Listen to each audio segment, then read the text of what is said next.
ডিসেম্বরের মধ্যেই নির্বাচন সম্ভব বলে আবারও জানালেন বিএনপির স্থায়ী কমিটির সদস্য সালাউদ্দিন আহমেদ। প্রধান উপদেষ্টা ডক্টর মোহাম্মদ ইউনূসের সভাপতিত্বে রাজধানীর ফরেন সার্ভিস একাডেমিতে জাতীয় ঐকমত্য কমিশনের সাথে বৈঠক শেষে তিনি বলেন, বৃহত্তর ঐক্য ও গণতন্ত্রের স্বার্থে যা দরকার তাই করবে বিএনপি। আমরা মনে করি ডিসেম্বরের ভিতরে নির্বাচন অনুষ্ঠান করা জাতীয় সংসদের খুবই সম্ভব এবং এর আগেই জরুরি ভিত্তিতে যে সমস্ত সংস্কার করা প্রয়োজন, বিশেষ করে নির্বাচনমুখী, সেই সংস্কারগুলোকে চিহ্নিত করে আমরা ঐক্যমতের মাধ্যমে সেগুলো বাস্তবায়ন করি এবং সেই এমন কোনো সংস্কার নাই যেগুলো এক মাসের মধ্যে বাস্তবায়ন করা সম্ভব হবে না। আমরা ইতিমধ্যে আজকে রিপোর্ট পেয়েছি, আইন মন্ত্রণালয়ের অধীনে অনেকগুলো অর্ডিন্যান্স এবং অনেকগুলো সংশোধনী এসছে বিভিন্ন সেক্টরে, যেগুলো অলরেডি বাস্তবায়ন হয়েছে। আরও অনেকগুলো বাস্তবায়নের প্রক্রিয়ায় আছে, সেগুলো অর্ডিন্যান্সের মাধ্যমে করা সম্ভব, নির্বাহী আদেশের মাধ্যমে করা সম্ভব, এমনকি কিছু কিছু সংস্কার তো অফিস আদেশের মাধ্যমে করা সম্ভব। বিভক্তি নয়, ঐক্যবদ্ধ হয়ে আমরা জুলাই সনদ তৈরি করব বলে আশাবাদ ব্যক্ত করেছেন অন্তর্বর্তী সরকারের প্রধান উপদেষ্টা ডক্টর মোহাম্মদ ইউনূস। তিনি জানান, দ্বিতীয় পর্বের আলোচনার মাধ্যমেই শক্তিশালী জুলাই সনদ গঠন করা হবে। বিকেলে ফরেন সার্ভিস একাডেমিতে জাতীয় ঐকমত্য কমিশনের আয়োজনে রাজনৈতিক দলগুলোর সাথে আলোচনায় দেয়া বক্তব্যে প্রধান উপদেষ্টা এসব কথা জানান। প্রধান উপদেষ্টা জানান, আমরা বিভক্তি নয়, ঐক্যে বিশ্বাস করি। তিনি জানান, ঐকমত্য কমিশনের সংলাপে রাজনৈতিক দলগুলো প্রাণবন্তভাবে অংশগ্রহণ করেছে, অনেক সুপারিশ এসেছে, সেখান থেকে সুপারিশগুলো চূড়ান্ত করে জুলাই সনদ তৈরি করার জন্য দ্বিতীয় পর্যায়ে রাজনৈতিক দলগুলোর সাথে আলোচনা করবে কমিশন। তিনি জানান, আমরা সবাই মিলে দেশের সুন্দর ভবিষ্যৎ নির্মাণ করব। দ্বিতীয় পর্বে কি হবে, আমি আলী রিয়াজ সাহেবের সঙ্গে আলাপ করছিলাম। দ্বিতীয় পর্বে হলো অনেকগুলো বিষয় আছে, কাছাকাছি এসে গেছি, আরেকটু হলে আমাদের তালিকাতে আরেকটা সুপারিশ যুক্ত হয় ওই ঐকমত্যের সুপারিশে। তো এই সুযোগ যেন আমরা হারিয়ে না ফেলি। এই দ্বিতীয় পর্বের আমি যদ্দূর বলছি, প্রফেসর আলী রিয়াজ তারা ব্যাখ্যা করবেন যে এই আলাপটা নিয়ে যেটুকু তফাৎ ছিল, দূরত্ব ছিল, সেই দূরত্বকে গুছিয়ে এনে যাতে আমাদের জুলাই সনদে বর্তমানে যতগুলো ঐকমতের বিষয় আছে তার মধ্যে যে আরও কিছু যোগ করতে পারে, দেখতে সুন্দর লাগবে, জাতীয় একটা সনদ হলো, অনেকগুলো বিষয়ে আমরা একমত হইতে পেরেছি। জাতি হিসেবে আমরা গর্বিত জাতি হিসেবে দাঁড়াতে পারে যে আমরা তো এরকম বিভক্তিকরণের প্রক্রিয়ার মধ্যে রাজনীতি সৃষ্টি করিনি, আমরা সৃষ্টি করেছি ঐক্যবদ্ধ হওয়ার জন্য, দেশের উন্নতির জন্য, দেশের মঙ্গলের জন্য। বৈষম্যহীন ও টেকসই অর্থনৈতিক ব্যবস্থা গড়ার প্রত্যয় নিয়ে 7,90,000 কোটি টাকার বাজেট ঘোষণা করেছেন অর্থ উপদেষ্টা সালাউদ্দিন আহমেদ। 5,64,000 কোটি টাকা রাজস্ব আদায়ের পরও অর্থ উপদেষ্টাকে ধার দেনা করতে হবে 2,26,000 কোটি টাকা। অর্থাৎ শিক্ষা, স্বাস্থ্য, উন্নয়ন বাজেটের পুরো ব্যয় মেটাতে হবে ঋণের টাকায়। দুপুর 3টায় বাংলাদেশ টেলিভিশনে এবারের বাজেট উপস্থাপন করেন অর্থ উপদেষ্টা। সুশান্ত সিনহা রিপোর্ট। ঈদের ছুটি শুরু হবে, তাই জুন মাসের প্রথম বৃহস্পতিবার বাজেট উপস্থাপনের রেওয়াজ ভেঙে সোমবার বাজেট উপস্থাপন করলেন অর্থ উপদেষ্টা সালাউদ্দিন আহমেদ। সংসদের বাইরে রাষ্ট্রীয় সম্প্রচার মাধ্যম বাংলাদেশ টেলিভিশনে ঘোষিত হলো অর্থ উপদেষ্টার প্রথম এবং দেশের 55তম বাজেট। আমূল পরিবর্তন হবে দেশের মানুষের জীবনমানের এবং মুক্তি মিলবে বৈষম্যের দুষ্ট চক্র থেকে। যে স্বপ্নকে ধারণ করে জুলাই অভ্যুত্থানের ভিত রচিত হয়েছিল, সেই স্বপ্ন বাস্তবায়ন করে আগামী প্রজন্মের জন্য আমরা একটি সুন্দর বাসযোগ্য আবাসস্থলকে রেখে দিতে চাই। জনগণের জীবনযাত্রায় নিয়ে আসতে চাই এক সুদূর প্রসারী পরিবর্তনের ঢেউ। আমরা সে লক্ষ্যকে সামনে রেখে এবারের বাজেট সাজাবার চেষ্টা করেছি। আমাদের এবারের বাজেট কিছুটা ব্যতিক্রমধর্মী। দেশের ইতিহাসে প্রথমবারের মতো আমরা বিগত বাজেটের চেয়ে ছোট আকারের বাজেট আগামী অর্থবর্ষের জন্য প্রস্তাব করছি। চলতি বাজেটের চেয়ে 7,000 কোটি টাকা কমিয়ে আগামী 25-26 অর্থ বছরের বাজেটের আকার ধরা হয়েছে 7,90,000 কোটি টাকা। এর মধ্যে সরকারি চাকুরিদের বেতন ভাতা সহ পরিচালন ব্যয় হবে 5,35,317 কোটি টাকায়। আর স্বাস্থ্য, শিক্ষা, অবকাঠামো, ব্রিজ, কালভার্ট সহ উন্নয়ন বাজেট হবে 2,30,000 কোটি টাকার।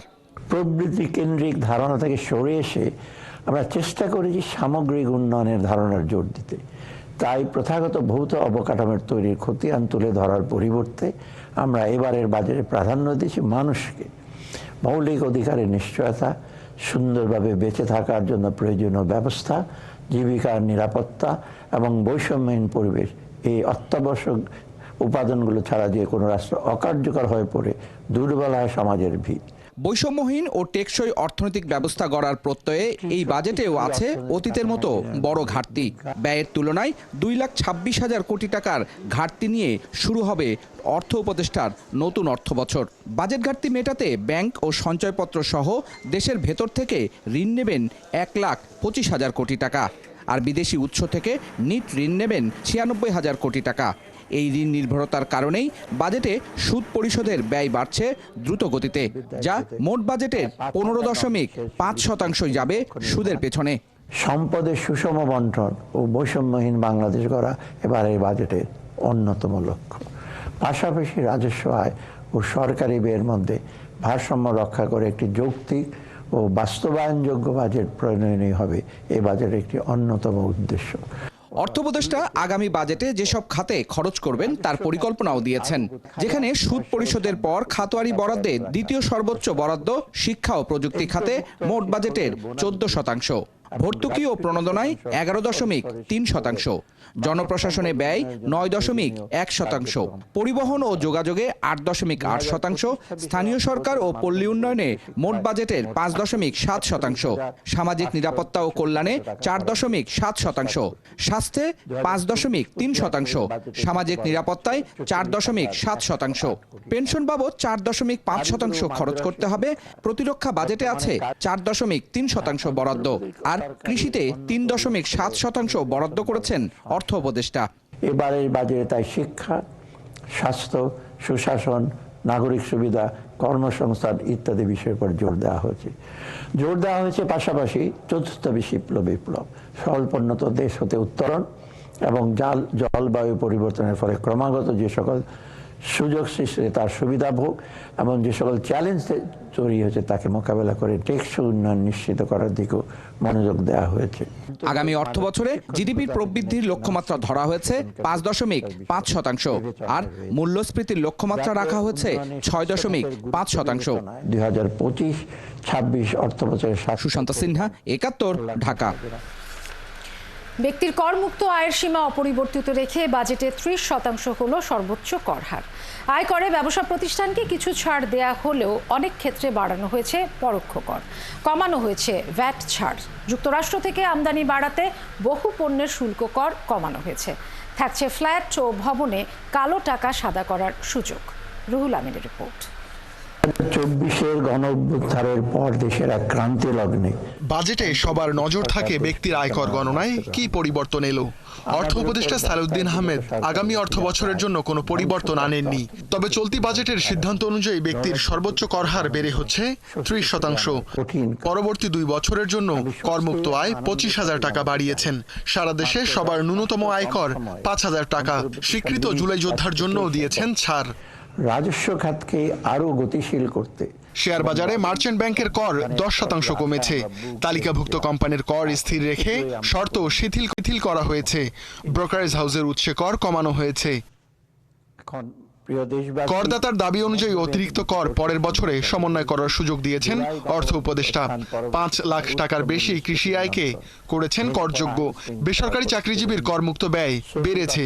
আপন ভাই বোনের মধ্যে দানও করমুক্ত হয়েছে। এবং ঠিকাদারের উৎসে কর কমেছে 2%। কৃষি পণ্য সরবরাহে উৎসে কর অর্ধেক হয়েছে। জমি বিক্রিতে ক্যাপিটাল গেইন ট্যাক্স 5% কমেছে। 152 পণ্য আমদানিতে বসেছে 2% অগ্রিম আয়কর। ইন্টারনেট সেবায় উৎসে কর কমে হয়েছে 5% ও সিগারেট কোম্পানির বেড়ে হয়েছে 5%। মোবাইল অপারেটরের টার্নওভার কর কমে হয়েছে 1.5%। এছাড়া রিসাইকেল শিল্প, গ্যাস বিতরণ, তেল পরিশোধনাগার, বিদ্যুৎ কেনায় উৎসে কর কমেছে। শিল্প খাতের উৎপাদনও মৎস্য ও পোল্ট্রি খাতে 5 লাখ টাকা পর্যন্ত আয় করমুক্ত হয়েছে। উৎসে করের রিটার্ন দিতে হবে 3 মাস পর পর। ক্রেডিট কার্ড পাওয়া সহ 12 সেবা পেতে রিটার্ন জমার প্রমাণ দেখানোর শর্ত শিথিল হয়েছে। অর্জন করে অর্থনীতিকে স্বাভাবিক গতি। ফ্ল্যাট ও ভবনে কালো টাকা সাদা করা যাবে, তবে কর বেড়েছে এলাকা ভেদে 3 থেকে 5 গুণ। শিথিল হয়েছে দায় মুক্তিও। আগস্ট মাসে আমাদের সরকার যখন এদিকে যুক্তরাষ্ট্র থেকে আমদানি বাড়াতে 110টি পণ্যের আমদানি শুল্ক প্রত্যাহার, 65টির কমানো হয়েছে। এছাড়া সম্পূরক শুল্ক প্রত্যাহার হয়েছে 9 পণ্যের, কমেছে 442টির। নিয়ন্ত্রণের লক্ষ্যে বিগত মাসগুলোতেই আমরা বাজেটে সব ট্যারিফ মূল্য প্রত্যাহার করা হয়েছে। ন্যূনতম মূল্য প্রত্যাহার হয়েছে 84 পণ্যের, আর 23টির বাড়ানো হয়েছে। 50 বেসিস পয়েন্ট বেড়ে বাজেটে শুল্ক স্তর ও সম্পূরক শুল্ক হারে যুক্ত হয়েছে নতুন একটি করে স্তর। অসত্য ঘোষণার জরিমানা অর্ধেক হয়েছে। শিল্পের কাঁচামাল আমদানিতে আগাম কর হয়েছে 2%, আর বাণিজ্যিক পণ্য আমদানিতে বেড়ে হয়েছে 7%। বাড়ানো হয়েছে এমএস রড ও নির্মাণ সংস্থার ভ্যাট। ইতিবাচক প্রভাব ইতিমধ্যে প্লাস্টিক পণ্য উৎপাদনে ভ্যাট অব্যাহতি তুলে দেওয়া হয়েছে। ব্লেড উৎপাদনে কমানো হয়েছে 3 লাখ টাকা পর্যন্ত ব্যাংক স্থিতি আবগারি শুল্ক মুক্ত হয়েছে। ভ্যাট অব্যাহতি থাকবে এলএনজি আমদানি ও উড়োজাহাজ ভাড়ায়। বিদ্যমান উচ্চ মূল্যস্ফীতির প্রেক্ষাপটে mobile phone, lift, LPG cylinder, home appliances, 3 wheeler, সাবান শ্যাম্পু উৎপাদনে ভ্যাট অব্যাহতি কমানো হয়েছে।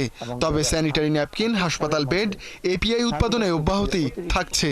ই-বাইক সহ আরও কিছু খাতে উৎপাদনে আংশিক ভ্যাট অব্যাহতি রয়েছে।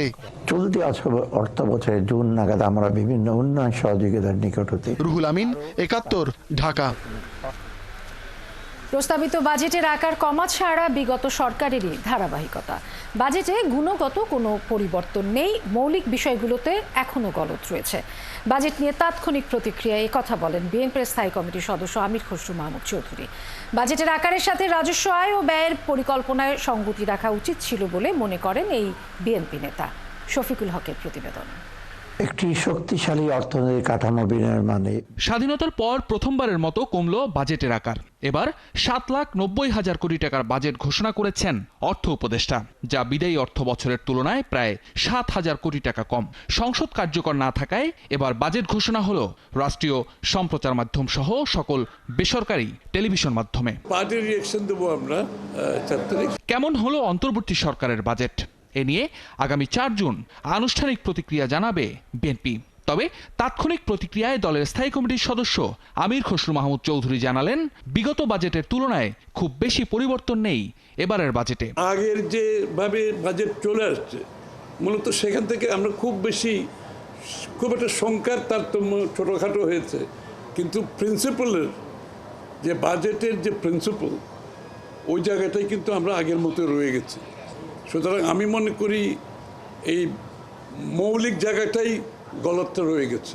এটা তো হাউস হোল্ডের মতো, আপনার গৃহস্থ একটা ইনকামের মতো, একই কথা, তো কোনো ডিফারেন্স তো নাই।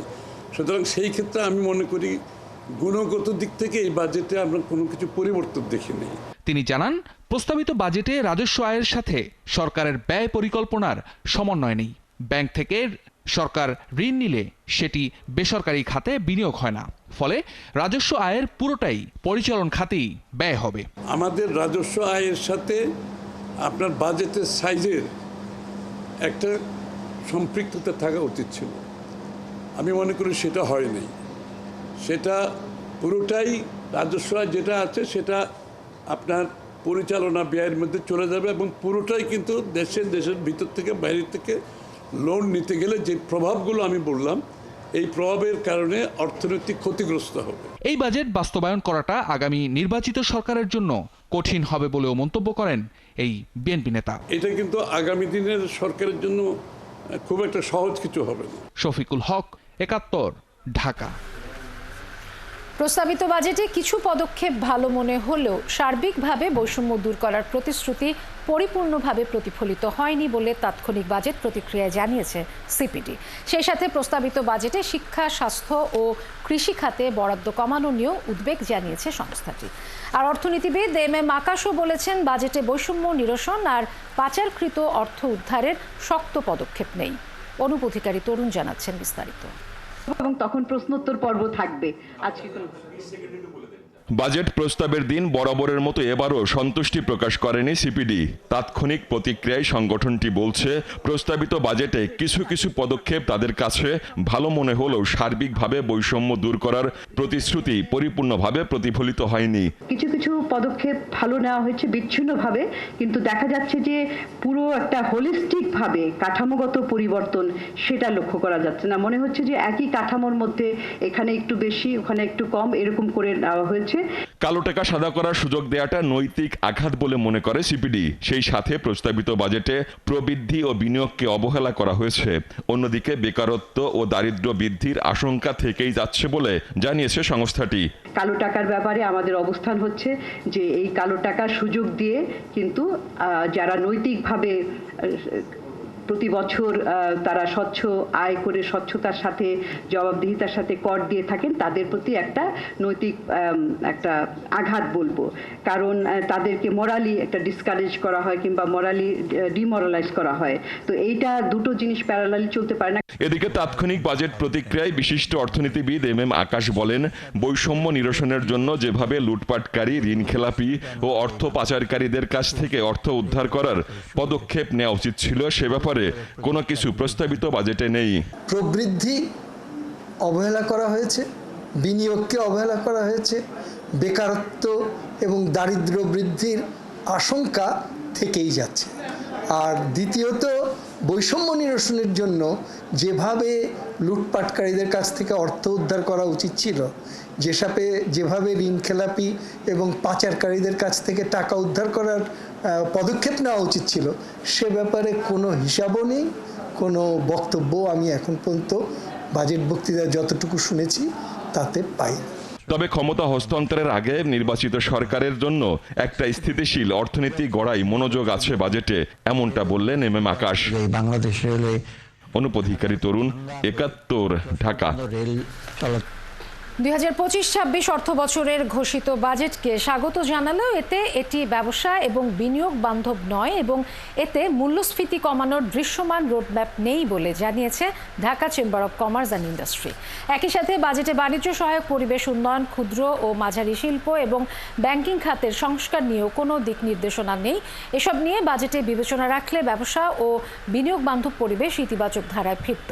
2025-26 বছরের বাজেট প্রস্তাবনার পর সোমবার এসব কথা বলেন ঢাকা চেম্বারের সভাপতি তাসকিন আহমেদ।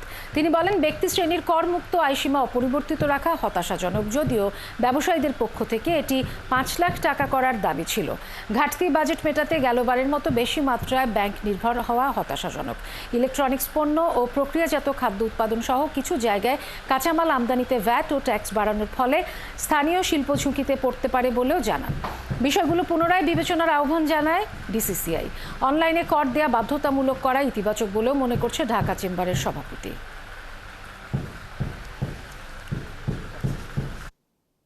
বাজেট ঘাটতি মেটাতে ব্যাংকিং খাতের উপর নির্ভরতা কমিয়ে কর জালের আওতা আরেকটু বাড়ানোর একটা সুনির্দিষ্ট পথ থাকবে বলে আমরা আশা করেছিলাম, যেটা আমরা এখানে এই বাজেট প্রস্তাবনায় সুনির্দিষ্ট কোনো রোডম্যাপ দেখতে পাই। বিনিয়োগ, ডুইং বিজনেস, পরিবেশ উন্নয়ন, CMSE এবং ব্যাংকিং খাত সংস্কারের বিষয়ে কোনো সুনির্দিষ্ট নির্দেশনা নেই। এসব পদক্ষেপ বাজেট বিবেচনা করা হলে ব্যবসা ও বিনিয়োগ বান্ধব পরিবেশ ইতিবাচক ধারায় ফিরত বলে ঢাকা চেম্বার মনে করে। নির্বাচন কমিশন থেকে দলের নিবন্ধনের পাশাপাশি দলীয় প্রতীক দাড়িপাল্লাও ফিরে পাবার আশা করছে জামাত ইসলামী। নির্বাচন কমিশনের সাথে বৈঠক শেষে দলের সিনিয়র নেতা HM হামিদুর রহমান সাংবাদিকদের জানান, দ্রুততম সময়ে জামায়াতের নিবন্ধন ফিরিয়ে দিতে কাজ করছে নির্বাচন কমিশন। ফারজানা আক্তারের প্রতিবেদন। রোববার রাজনৈতিক দল হিসেবে জামায়াতের নিবন্ধন অবৈধ ঘোষণা করে 1 যুগ আগে হাইকোর্টের দেয়া রায় বাতিল করেন আপিল বিভাগ। প্রধান বিচারপতি সৈয়দ রিফাত আহমেদের নেতৃত্বাধীন 4 সদস্যের আপিল বিভাগ এই রায় দেন। রায় ঘোষণার পরদিন নির্বাচন কমিশনে আসেন জামায়াতের 6 সদস্যের একটি প্রতিনিধি দল। বৈঠক করেন প্রধান নির্বাচন কমিশনার সহ পুরো কমিশনের সাথে। বৈঠকে কমিশনকে আদালতের রায় বাস্তবায়নের আবেদন করে দলটি। বৈঠক শেষে দলের সহকারী সেক্রেটারি HM হামিদুর রহমান সাংবাদিকদের বলেন, দ্রুততম সময়ে জামায়াতের নিবন্ধন ফিরিয়ে দিতে কাজ করছে নির্বাচন কমিশন। এই মিটিংয়ে এই আদালতের রায় এক্সিকিউশনের ব্যাপারে যে আমরা আবেদন করেছি ইলেকশন কমিশনের কাছে, সেটার উপরে ডিসকাশন হয়েছে। সেই প্রেক্ষিতে ওনারা আমাদেরকে পজিটিভলি রেসপন্স করেছেন এবং অফিসিয়াল প্রসিডিউর যতটুকু সময় লাগে ভেরি আর্লি এজ পসিবল এটা দ্রুত ওনারা কার্যকর করবেন বলে আমাদেরকে পজিটিভলি জানিয়েছেন এবং আমরা আমাদের বক্তব্য তুলে ধরেছি। দাড়িপাল্লা প্রতীকের বিষয়ে দলটির এই নেতা জানান, 2013 সালে হাইকোর্টের আদেশের আগে দাড়িপাল্লা প্রতীকেই নিবন্ধিত ছিল জামায়াতে ইসলামী, তাই তাদের নিবন্ধন ফিরে পাওয়ার সাথে প্রতীকের বিষয়টিও অন্তর্ভুক্ত। হাইকোর্ট যে অন্য আদেশটা দিয়েছিল, যে আদেশটা বাতিল হয়েছে সুপ্রিম কোর্টে, সেখানে তো প্রতীক সহই ছিল। সুতরাং এখানে তো এটা আদালতের আদেশ, এখানে ওনাদের তো না দেওয়ার কিছু নাই, না বলার কোনো কিছু নাই, এটা ওরা বলেও নাই, সেটা এটা বলার সুযোগই নেই। আদালতের বিরুদ্ধে কিভাবে বলবে? তৎকালীন সুপ্রিম কোর্টের দাঁড়িপাল্লা প্রতীক ব্যবহার না করতে বলার বিষয়টিকে রাজনৈতিক প্রতিহিংসামূলক দাবি করে এই বিষয়ে ভিন্ন কোনো প্রশাসনিক সিদ্ধান্ত নেওয়ার সুযোগ নেই বলেও দাবি করেন জামায়াতের এই নেতা। আসসালামু আলাইকুম। ফারজানা আক্তার, ৭১, ঢাকা। অবসরপ্রাপ্ত মেজর সিনহা মোহাম্মদ রাশেদ খান হত্যা মামলায় ওসি প্রদীপ ও পুলিশ পরিদর্শক লিয়াকত আলীর মৃত্যুদণ্ড বহাল রেখেছে হাইকোর্ট। আর এসআই নন্দ দুলাল সহ ৬ জনের যাবজ্জীবনের সাজাও বহাল থাকল। পাশাপাশি সব আসামিকে ৫০,০০০ টাকা করে জরিমানা করা হয়েছে। এদিকে রায়ে সন্তুষ্ট মেজর সিনহার পরিবার। সৈকত সাদিক জানাচ্ছেন বিস্তারিত। ২০২০ সালে কক্সবাজারের মেরিন ড্রাইভ সড়কে খুন হন সাবেক সেনা কর্মকর্তা মেজর সিনহা। এই খুনের সাথে জড়িত টেকনাফ থানার সাবেক ওসি প্রদীপ ও পরিদর্শক লিয়াকত, এছাড়াও অপর ৬ আসামি জড়িত। সিনহার বোনের মামলায় বিচারিক আদালত ২০২২ সালে রায় দেন। রায়ে সাবেক ওসি প্রদীপ ও সাবেক পরিদর্শক লিয়াকত আলীকে মৃত্যুদণ্ড এবং অপর ৬ আসামিকে যাবজ্জীবন কারাদণ্ড দেয় কক্সবাজারের নিম্ন আদালত। যাবজ্জীবন কারাদণ্ড পাওয়া আসামিরা হলেন টেকনাফ থানার এসআই নন্দদুলাল রক্ষিত এবং কনস্টেবল রুবেল শর্মা ও সাগর দেব। বহরছড়ার স্থানীয় বাসিন্দা মোহাম্মদ নুরুল আমিন, মোহাম্মদ আইয়াজ ও মোহাম্মদ নিজামুদ্দিন। ডেথ রেফারেন্সের শুনানি শেষে হাইকোর্ট বিচারিক আদালতের রায় বহাল রাখেন। আজকে নিম্ন আদালতের বিচারিক আদালতের রায় বহাল রেখেছেন, অর্থাৎ 2 জনের ফাঁসি এবং 6 জনের যাবজ্জীবন জেল, এটি বহাল রেখেছেন। আমরা যে ন্যায় বিচারটা আজকে পেয়েছি প্রিন্সিপাল অ্যাকিউজদের বিষয়ে, সেইটা কোনোভাবেই আমরা ব্যাহত করতে দিতে চাই না। এটা আমাদের, ধরেন লয়ার হিসেবে আমার মক্কেলের পক্ষে, রাষ্ট্রের পক্ষে একটা স্ট্র্যাটেজি। কোনো মৃত্যু পাখির পালকের মতো হালকা, কোনো মৃত্যু থাই পাহাড়ের মতো ভারী। মেজর সিনহার মৃত্যু আমাদের জীবনে থাই পাহাড়ের মতো ভারী হয়ে আছে। সেই ভার নিরসনের জন্য হলেও এই মামলাটা আমরা দ্রুত নিষ্পত্তি করার চেষ্টা করব। হাইকোর্টের রায়ে সন্তোষ প্রকাশ করে দ্রুততম সময়ে রায় বাস্তবায়ন চেয়েছেন সিনহার বোন। এই রায়ে আমরা সন্তুষ্ট, যদি আপনারা বলেন যে সন্তুষ্ট কিনা, তো সেটা আসলে এখন পর্যন্ত আমরা সন্তুষ্ট সেদিনই হব, কারণ আমাদের তো আরও সামনে যেতে হবে, আরও কিছু পথ যেতে হবে, অ্যাপিলেট ডিভিশন আছে। সো ওই ফেজগুলো পার করার পরে যেদিন রায়টা কার্যকর হবে, যদি একই রায় থাকে এবং রায়টা কার্যকর হয়, সেদিনে আমরা বলবো আসলে আমরা চূড়ান্তভাবে সন্তুষ্ট। অবসরপ্রাপ্ত সামরিক কর্মকর্তাদের পক্ষ থেকেও রায়ে সন্তুষ্টি প্রকাশ করা হয়। 3 বাহিনীর পক্ষ থেকে আমরা সন্তুষ্টি প্রকাশ করছি আজকের এই রায়ে। আমরা আশা করি দ্রুততম সময়ে এই রায় কার্যকরী হবে, এটাই আমাদের আশা, এবং আপনারা বিশ্বাস করুন আমরা আপনাদেরই অংশ। এই মামলার দণ্ডিত আসামিরা কারাগারে আছেন। সৈকত সাদিক, ৭১, ঢাকা। স্বাস্থ্য খাতে এবার বরাদ্দ বাড়ানোর সুপারিশ করেছিল এই সংক্রান্ত সংস্কার কমিশন, কিন্তু প্রস্তাবিত বাজেটে তার প্রতিফলন দেখা যায়নি। স্বাস্থ্য ও পরিবার কল্যাণ মন্ত্রণালয়ের জন্য এবার বরাদ্দ রাখা হয়েছে ৪১,৯০৮ কোটি টাকা, যা বিদায়ী অর্থ বছরের তুলনায় মাত্র ৫০১ কোটি টাকা বেশি। জনস্বাস্থ্য বিশেষজ্ঞরা বলছেন প্রস্তাবিত এই বাজেট স্বাস্থ্য খাতের সমস্যা সমাধানে কোনো ভূমিকা রাখতে পারবে না। আরও জানাচ্ছেন মেহেদি হাসান। আমি স্বস্তি এবং আনন্দের সাথে জানাতে চাই, মাত্র 10 মাসেরও কম সময়ে এবার ৭,৯০,০০০ কোটি টাকার বাজেট পেশ করেছেন অর্থ উপদেষ্টা ডক্টর সালেউদ্দিন আহমেদ। এর মধ্যে স্বাস্থ্য ও পরিবার কল্যাণ মন্ত্রণালয়ের জন্য বরাদ্দ দেওয়া হয়েছে ৪১,৯০৮ কোটি টাকা। এই বরাদ্দ মোট বাজেটের প্রায় ৫.৩০%। এই বরাদ্দ বিদায়ী অর্থ বছরের তুলনায় মাত্র ৫০১ কোটি টাকা বেশি। তবে স্বাস্থ্য বাজেটের বাইরে স্থানীয় সরকারের মাধ্যমে প্রাথমিক স্বাস্থ্যসেবাকে গুরুত্ব দেওয়া হয়েছে। যাতায়াত ও পরিবহন ব্যবস্থার উন্নয়ন, জন্ম ও মৃত্যু নিবন্ধন, প্রাথমিক স্বাস্থ্যসেবা প্রদান, পরিবেশ উন্নয়ন, সুপেয় পানির ব্যবস্থা, এসব খাতে সেবা বাড়ানোর কথা বলেছেন অর্থ উপদেষ্টা। জাতীয় উন্নয়নে স্বাস্থ্য খাতের গুরুত্ব বিবেচনায় ২০২৫-২৬ অর্থবছরে স্বাস্থ্য ও পরিবার কল্যাণ মন্ত্রণালয়ের জন্য ৪১,৯০৮ কোটি টাকা বরাদ্দের প্রস্তাব করছি। স্বাস্থ্য খাতের বাজেটে দরিদ্র জনগোষ্ঠীর জন্য বিনামূল্যে চিকিৎসা সেবা ও সম্প্রসারিত টিকাদান কর্মসূচিতে বিশেষ নজর দেওয়া হয়েছে। এই 2 খাতে বরাদ্দ দেওয়া হয়েছে যথাক্রমে ৪,১৬৬ কোটি টাকা এবং ১,০০০ কোটি টাকা। WHO যে গাইডলাইন সে অনুযায়ী বাংলাদেশের বাজেট জিডিপির 1%ও না, এখন 0.7%, যেটা মিনিমাম 1% হতে হবে। তবে জনস্বাস্থ্য বিশেষজ্ঞরা বলছেন বিশ্ব স্বাস্থ্য সংস্থার বহু বছর ধরে জাতীয় বাজেটের 15% স্বাস্থ্য খাতে বরাদ্দ দেওয়ার কথা বলে আসছে। একই সুপারিশ করে স্বাস্থ্য খাত সংস্কার কমিশনও, তবে সুপারিশগুলো উপেক্ষিত থাকলো। যেহেতু কর আহরণ ঠিকমতো হয়নি, যেহেতু ডোমেস্টিক রিসোর্স ঠিকমতো আসেনি, ব্যাংক থেকে ঋণও বেশি পাওয়া যায়নি, সরকার যা বিদেশি ঋণ পেয়েছে সেই ঋণের সুদ বাবদ তা শোধ করতে সব ব্যয় হয়ে গেছে। সুতরাং সম্পদের প্রবল ঘাটতির চাপে স্বাস্থ্য খাত এবং শিক্ষা খাত প্রয়োজনীয় বরাদ্দ সংগ্রহ করতে পারেনি। আমরা অতীতে দেখেছি কি যে বরাদ্দ রয়েছে স্বাস্থ্য মন্ত্রণালয় সেই বরাদ্দের অর্থ বড় অংশই কিন্তু খরচ করতে পারেনি।